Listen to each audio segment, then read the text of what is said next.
తెలంగాణలో రెండో ఫేజ్ సర్పంచ్ ఎన్నికల్లోనూ కాంగ్రెస్ హవానే కొనసాగింది. 27 జిల్లాల్లో కాంగ్రెస్ జయకేతనం ఎగరవేసింది. కాంగ్రెస్కు గట్టి పోటీ ఇచ్చే ప్రయత్నం చేసింది బీఆర్ఎస్. ఈ నేపథ్యంలో బీఆర్ఎస్ రెండో స్థానంలో ఉంది. సిద్దిపేట, ఆసిఫాబాద్, జనగామ జిల్లాల్లో బీఆర్ఎస్ గెలిచింది. నిర్మల్ జిల్లాలో బీజేపీ గెలుపొందింది. కరీంనగర్ జిల్లాలో కాంగ్రెస్, బీఆర్ఎస్ హోరాహోరీగా తలపడ్డాయి. సిరిసిల్ల, మెదక్, రంగారెడ్డి, భువనగిరిలో బీఆర్ఎస్ ఒక టఫ్ ఫైట్ ఇచ్చే ప్రయత్నం చేసింది. నిజామాబాద్, కామారెడ్డి, జగిత్యాల, వికారాబాద్, మహబూబాబాద్, సూర్యాపేట, నల్గొండ, ఖమ్మం జిల్లాల్లో కాంగ్రెస్ క్లీన్ స్వీప్ చేయగలిగింది. మొత్తం మీద మరొకసారి కాంగ్రెస్ సత్తా చాటింది అనే చెప్పాలి. క్లియర్ మెజారిటీ మనకి ఇక్కడ కనిపిస్తోంది. అయితే కాంగ్రెస్కి బీఆర్ఎస్ చాలా ప్రాంతాల్లో టఫ్ ఫైట్ ఇచ్చేటువంటి ప్రయత్నం అయితే చేయగలిగిందనే చెప్పొచ్చు. సో ఏకగ్రీవాలతో కలిపి మొత్తం మనం ఒకసారి చూస్తే, డీటెయిల్స్ చూస్తే, ఆదిలాబాద్లో మొత్తం స్థానాలు 156 ఉంటే కాంగ్రెస్ 53 గెలిచింది, బీఆర్ఎస్ 29 గెలిచింది, బీజేపీ 43, ఇతరులు ఒక 11. ఇట్లా will discuss about this later. మనం ఓవరాల్గా ఏ ప్రాంతంలో ఎన్నెన్ని సీట్లు ఉన్నాయి, ఎన్నెన్ని స్థానాలు ఉన్నాయి, ఎవరు గెలిచారనేది మనం మరింత క్లియర్గా చూద్దాం. బట్ బిఫోర్ దట్ మా ప్రతినిధి చంద్రశేఖర్ మనతో జాయిన్ అవుతున్నారు. చంద్రశేఖర్తో మాట్లాడి చంద్రశేఖర్ మరికొద్ది క్షణాల్లో రాబోతున్నారు. సో ఓవరాల్గా కాంగ్రెస్ మరొకసారి సత్తా చాటిందనే చెప్పాలి. బీజేపీ మాత్రం ఎక్కడా కూడా డిపాజిట్ని సైతం కాపాడుకోలేని పరిస్థితి కనిపిస్తోంది. ఇప్పటికే బీజేపీ జాతీయ నాయకత్వం చాలా విషయాల్లో చాలా సీరియస్ అవుతుంది రాష్ట్ర నాయకత్వం మీద అంటూ మనం వింటూనే ఉన్నాం.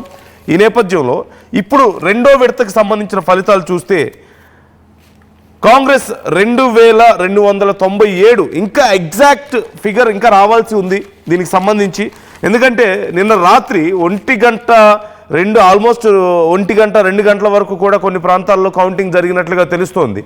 ఈ నేపథ్యంలో ఎగ్జాక్ట్గా ఏ ప్రాంతంలో ఎన్ని వచ్చాయి, ఓవరాల్ ఎన్ని అనేది కొంచెం చిన్న వేరియేషన్ ఉండే అవకాశం ఉంది. బట్ ఇప్పటి వరకు ఉన్నటువంటి డీటెయిల్స్ ప్రకారం చూస్తే కాంగ్రెస్ 2297, అలాగే బీఆర్ఎస్ 1191,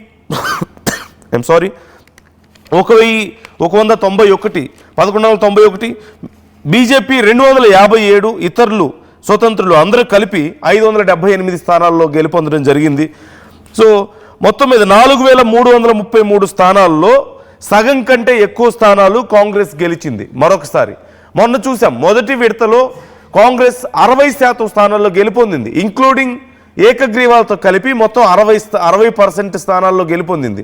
ఇప్పుడు మరొకసారి మనం చూస్తున్నాం, కేవలం ఇప్పుడు జరిగినటువంటి ఎన్నికల్లో ఏకగ్రీవాలు కాకుండానే మోర్ దాన్ 50% వచ్చినాయి. సో మరొకసారి ఆల్మోస్ట్ 60% గెలుపొందినటువంటి పరిస్థితి కనిపిస్తుంది ఏకగ్రీవాలతో కలిపి.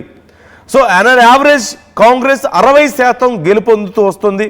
మరోవైపు బీఆర్ఎస్ కొన్ని చోట్ల గట్టి పోటీ ఇస్తుంది, కొన్ని చోట్ల ఇవ్వలేకపోతుంది. సో బీఆర్ఎస్ కొంచెం తక్కువ స్థానాలు మనం చూస్తూనే ఉన్నాం. ఆల్మోస్ట్ ఒక 30% వరకు బీఆర్ఎస్ గెలుపొందుతూ వస్తుంది. ఒక 10% వరకు రిమైనింగ్ అందరూ కలిపి 5 to 10% మధ్యలో ఉన్నారు. సిపిఐ, సిపిఎం, అలాగే ఇండిపెండెంట్స్ అన్నీ కలిపి కూడా. సో ఓవరాల్గా ఈ అంశానికి సంబంధించి డీటెయిల్స్ చూద్దాం. చంద్రశేఖర్ జాయిన్ అవుతున్నారు. చంద్రశేఖర్, సో రాత్రి 1 గంట 2 గంటల వరకు కూడా కౌంటింగ్ కొనసాగినట్లుగా తెలుస్తుంది. డీటెయిల్స్ ఎలా ఉన్నాయి? మరొకసారి కాంగ్రెస్ ప్రభంజనం కనిపిస్తుంది. మోర్ దాన్ 50% గెలిచింది, ఇంక్లూడింగ్ ఏకగ్రీవాలతో కలిపితే ఆల్మోస్ట్ 60%. మొదటి దశలోనూ అంతే, రెండో దశలోనూ అలాగే కనిపిస్తుంది. సో ఎవరి వర్షన్ ఎలా ఉంది ఈ ఫలితాల మీద? ఎస్ నందు, ఈ తెలంగాణ రాష్ట్ర వ్యాప్తంగా పంచాయతీరాజ్ ఎన్నికలు రెండో విడత సైతం ఈ నెల 14 అంటే నిన్న రాత్రి వరకు ఫలితాలు వెలువడ్డాయి. ఓవరాల్ గా ఈ నెల 11న జరిగినటువంటి మొదటి విడత ఫలితాల్లో ఏదైతే కాంగ్రెస్ ప్రభంజనము హవా కొనసాగిందో అదే పంత అదే తీరున మరొకసారి ఫలితాలు కాంగ్రెస్ పార్టీకి, అంటే అధికార పార్టీ బలపరిచినటువంటి అభ్యర్థులు విజయ దుందుబి మోగించారని చెప్పుకోవచ్చు. రెండవ స్థానానికి సంబంధించి దాదాపు భారత రాష్ట్ర సమితికి సంబంధించి 25% పైగా సీట్లు వచ్చాయి.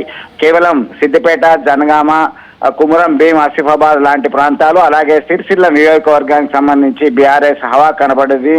మిగతా ప్రాంతాల్లో వెనుకంజలో ఉంది. ఇక ఇప్పటికీ భారతీయ జనతా పార్టీ 3వ స్థానంతోనే సరిపెట్టుకోవాల్సి వచ్చింది. కేవలం 6% స్థానాలతోనే భారతీయ జనతా పార్టీ 2వ దశలో తన హవా కొనసాగించింది. కేవలం కరీంనగర్ లోక్సభ పరిధిలో మాత్రం భారతీయ జనతా పార్టీ ఒక చెప్పుకోదగ్గ స్థానాలను సాధించడం జరిగింది. ఓవరాల్ గా చూసినట్టయితే 85.86% పోలింగ్ పర్సెంటేజ్ 2వ విడత తెలంగాణ రాష్ట్ర వ్యాప్తంగా జరిగినటువంటి జిల్లాల్లో నమోదైంది.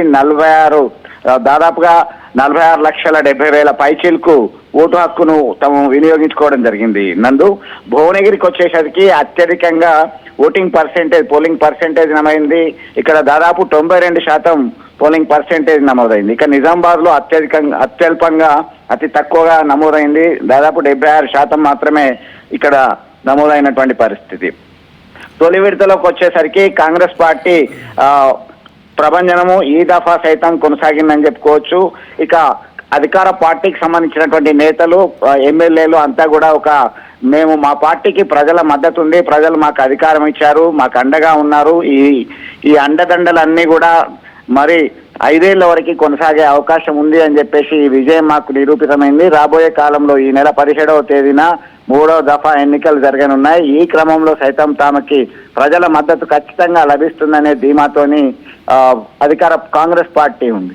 ఇక ఇదే అంశానికి సంబంధించి భారత రాష్ట్ర సమితికి సంబంధించినటువంటి నేతలు ఖచ్చితంగా చెప్తున్నారు, కాంగ్రెస్ పార్టీ ఇచ్చినటువంటి హామీలు నెరవేర్చడంలో విఫలమైంది. ఇది అధికార పార్టీల గుర్తులతో లేదు కాబట్టి ఎవరు గెలిచినా కాంగ్రెస్ పార్టీ ఖాతాలో వేసుకున్నారు తప్ప తమకి ప్రజల మద్దతు ఉంది, రాబోయేది మా కాలమే, మా పార్టీ మళ్ళీ అధికారంలోకి వస్తుంది, దానికి సంకేతమే ఈ ఎన్నికల ఫలితాలు. ఖచ్చితంగా ప్రలోభాలు కావచ్చు, అధికార పార్టీ వాళ్ళ యొక్క అధికార దుర్వినియోగం కావచ్చు, ఇవన్నీ కూడా ఎన్నికల్లో కనిపిస్తున్నాయని చెప్పి బీఆర్ఎస్ పార్టీకి సంబంధించినటువంటి నేతలు చెప్తున్నటువంటి పరిస్థితి. భారతీయ జనతా పార్టీకి సంబంధించి మాత్రం ఆ నేతలంతా కూడా ఒకటే చెప్తున్నారు, గ్రామ పంచాయతీలకి డబ్బులు చాలా పెండింగ్ లో ఉన్నాయి. దాదాపు 4,000 కోట్ల రూపాయలు రావాల్సిన బకాయిలు ఉన్నాయి. అవన్నీ కూడా కేంద్ర ప్రభుత్వమే ఇస్తున్నాం, మేమే ఇచ్చేది కాబట్టి గత్యంతరం లేకనే ఎన్నికలు నిర్వహించారు, ఖచ్చితంగా ప్రజల యొక్క మద్దతు మాకుంది అని చెప్పేసి భారతీయ జనతా పార్టీకి సంబంధించి చెప్తున్నారు. ఓవరాల్ గా చూసినట్టయితే ఏ పార్టీకి సంబంధం లేనప్పటికీ అన్ని పార్టీల నాయకులు చాలా ఛాలెంజ్ గా తీసుకున్నటువంటి పరిస్థితి దీన్ని చూడొచ్చు. దీనికి సంబంధించి ఇటు 3 ప్రధాన పార్టీలతో పాటు కొన్ని ప్రాంతాల్లో సిపిఐ, సిపిఎం అలాగే వీరికన్నా ఎక్కువ స్వతంత్ర అభ్యర్థులు, ఏ పార్టీతో సంబంధం లేకుండా స్వతంత్ర అభ్యర్థులు తమ యొక్క సత్తా చాటడం జరిగింది. చాలా ప్రాంతాల్లో ఈ దఫా ఉత్కంఠ పూర్వం కొనసాగింది. కరీంనగర్ జిల్లా విషయానికి వస్తే సైతం చాలా ప్రాంతాల్లో 1 ఓటు, 3 ఓట్లు, 5 ఓట్లు ఇలా రీకౌంటింగ్ చేసిన సందర్భాలు ఉన్నాయి. కరీంనగర్ జిల్లా తిమ్మాపూర్ మండలం పొలంపల్లి గ్రామానికి సంబంధించి 3 ఓట్లతో గెలిచినటువంటి అభ్యర్థి రీకౌంటింగ్ చేస్తే మళ్ళీ అదే వస్తే ఎన్నికల ఫలితాలు కొద్దిసేపటి వరకు ప్రకటించలేదు. దీనిలో ఉద్రిక్త పరిస్థితి నెలకొంది, లాఠీ చార్జ్ చేయాల్సి వచ్చింది.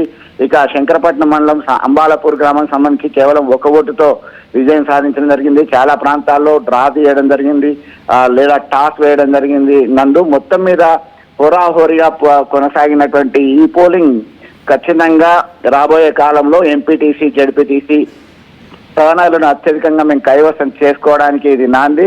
మా అంటే ప్రజలు ఉన్నారని చెప్పేసి వీరు చెప్తున్నటువంటి అధికార పార్టీ అంటే మొదటి దశలో మనం చూసాం కొన్ని ఇంట్రెస్టింగ్ విషయాలు చూసాం. ఆల్మోస్ట్ ఒక 70 ఏళ్ల వయసున్న ఒక ముసలవ్వ గెలవడం, ఒక పెద్ద మహిళ గెలవడం, ఆ తర్వాత తల్లి కూతురు మధ్యలో పోటీలో మనం చూసాం కూతురు విజయం సాధించడం, తల్లి విజయం సాధించినట్లున్నారు కదా.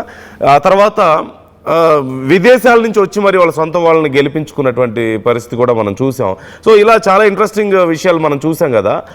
ఇప్పుడు సెకండ్ ఫేజ్లో ఇలాంటి ఏమైనా కొంచెం ఇంట్రెస్టింగ్ సంఘటనలు ఏమైనా చూసామా మనం? ఏమైనా జరిగాయి? నిన్న గొడవ ఒకటి చూసాం పెద్ద ఎత్తున, ఒక 50-60 మంది, ఒక 100 మంది వరకు పెద్ద బీజేపీ కాంగ్రెస్ నాయకులు గొడవ పడ్డ సందర్భం చూసాం ఈ